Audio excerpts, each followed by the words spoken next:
নমস্কার।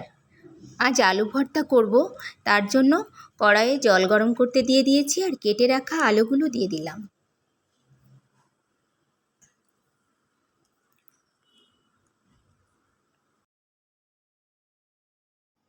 এখন একটা ঢাকনা দিয়ে রেখে দিব সিদ্ধ করার জন্য।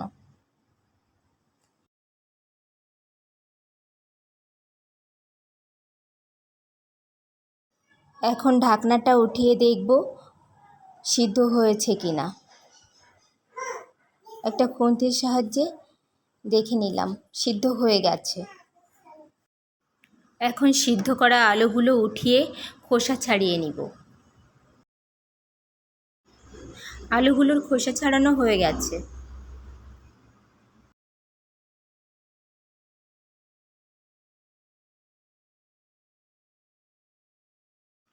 এখন একটা ফ্রাই প্যানে সরিষার তেল দিয়ে নিচ্ছি। তেলটা নেড়ে চেড়ে দিতে হবে গরম করার জন্য। সরিষার তেল গরম হয়ে গেছে। এখন কাঁচা ঝালের কুচি আর পেঁয়াজের কুচি একসঙ্গে দিয়ে দিলাম।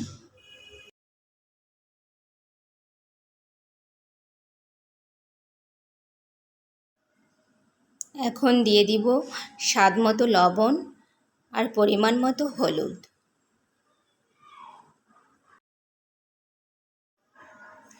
এরপর খুব ভালো করে পেঁয়াজ ভেজে নিচ্ছি।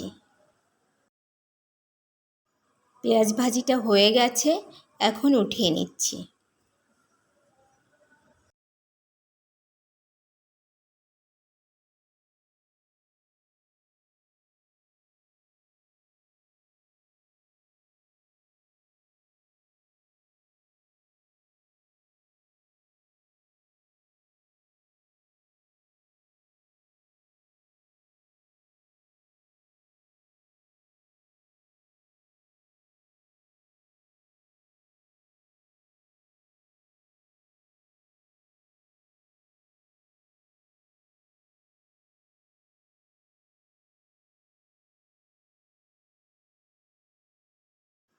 পেঁয়াজ ভাজির পরে অবশিষ্ট যে তেলটুকু ছিল ওই তেলেই আমি শুকনো ঝালগুলো ভেজে নিচ্ছি।